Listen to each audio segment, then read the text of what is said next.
In this lesson, we're going to talk about safe environments for decision making. We want to talk about what creates a safe environment and what are some of the destroyers of a safe environment and what can be done about it. Safe environments begin with a focus on purpose. And remember, we've talked about every person on the team needs to know the purpose of the team and their purpose for being on the team. And again, let me say that this only takes place when the people on the team can repeat back to you what that purpose is. I had a situation once in one of the ministries where I served where we created a team and we gave every person on the team a responsibility. They all agreed to it. Everything was fine. We thought it was wonderful. We came back to the first team meeting and we asked for reports on their different areas of responsibility. Of the 6 people on the team, only 2 had a report. And therefore, I explained again how it's important for each person in the team to be responsible and to cover their area. We came back for the second team meeting about a month later. And again, only 2 people had a report. The other 4 people had no report. And so I tried to explain again and put it in writing what it was that their responsibilities, the expectations were. Within the next week, all 4 of those people came into my office individually, came into my office and resigned. All 4 of them said the exact same words. We didn't realize that you wanted us to do something. We didn't realize this was a responsibility. We don't have the time, we don't have the interest, etc., etc., etc. The mistake that we made was that when we appointed these people to the team, we did not create understanding. Yes, we told them what we were thinking, but we did not receive back from them what they were understanding. And so the focus on purpose has to be critical. Purpose leads to decision making. Good decisions are made when we understand the purpose of the team and what position it plays in the total scope of the entire organization. And so understanding purpose is critical to good decisions. Good decisions form in a pool of meaning.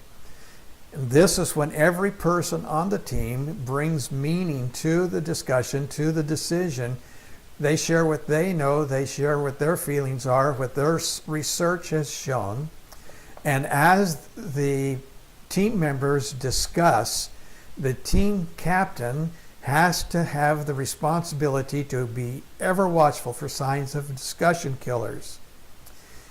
He or she has to find out, do the words or the body language of team members give clues to one of the 3 communication choices that we make in relationships or in teamwork or wherever it might be.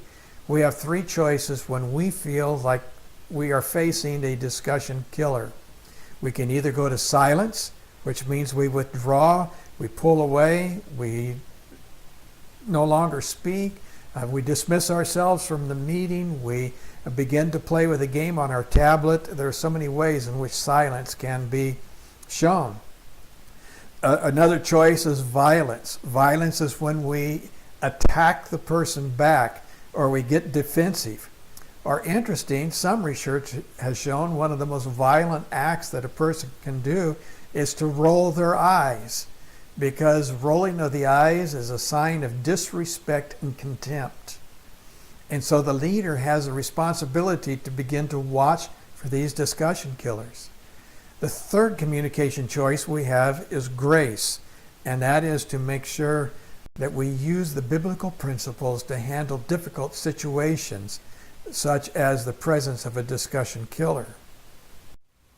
Again, one of the most important responsibilities of a team leader is the creation of safety within the team. And one of the most important principles of creating safety is to make the purpose clear and to repeat it often. It's amazing how many times we've discovered that teams have not talked about their purpose in months or years, sometimes not since the day that the team began. But keep the purpose clear, repeat it often. If you have a charter, make sure that that team charter is always present before the people. And the team charter, as we talked about in the first week, should present some of these guidelines for handling difficult situations like discussion killers. How are you going to treat one another on the team? It should include the fact that we are going to show respect to one another. We're going to accept each other, their heritage, their ethnicity, their knowledge, their education, the people they represent. We're going to accept each other for what they bring to the team.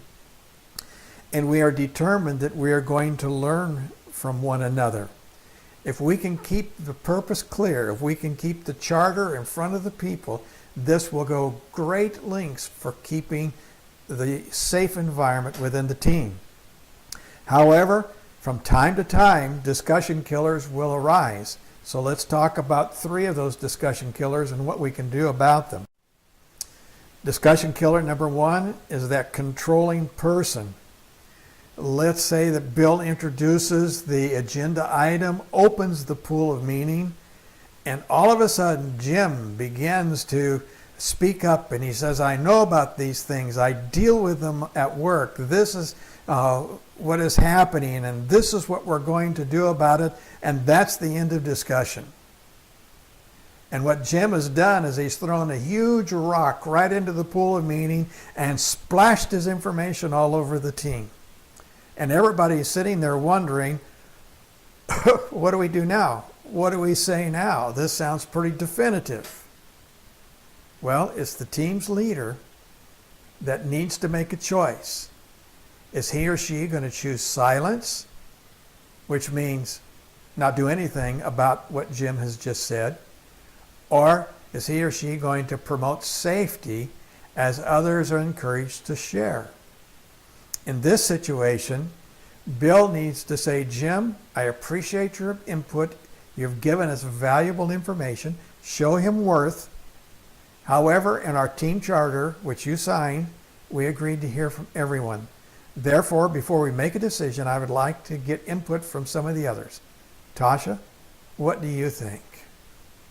In this way, he has accepted Jim, appreciated his information, but yet kept the safety of holding true to the charter.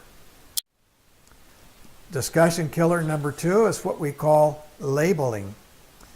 Labeling is when Bill opens the pool of meaning, and Tasha says, I have a suggestion to make. I think that this would be ideal, or this is information that I have known.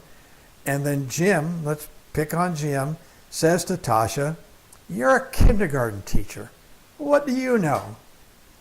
As if he put a label on her that minimized her input, minimized her person, suggested that she had no knowledge, she had no reason to be speaking up in this situation.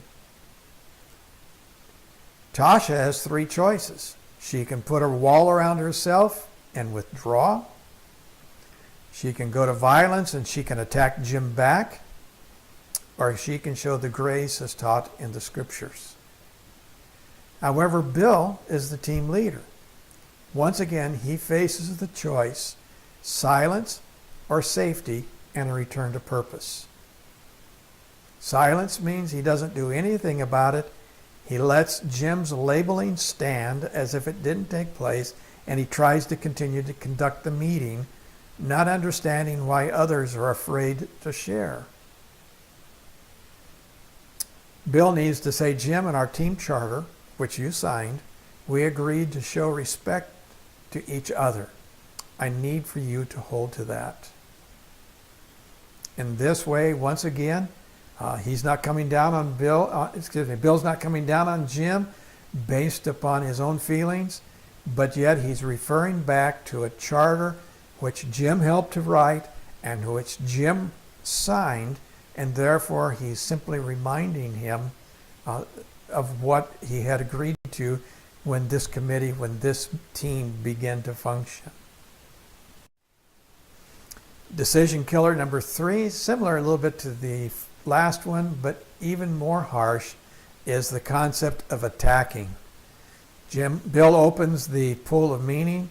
Jose says, I suggest, I have an idea, I think that this will work.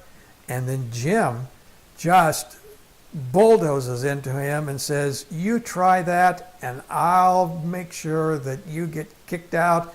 I'll meet you out in the hall. And he just brings an all-out attack on Jose, possibly on his family, on his background, and just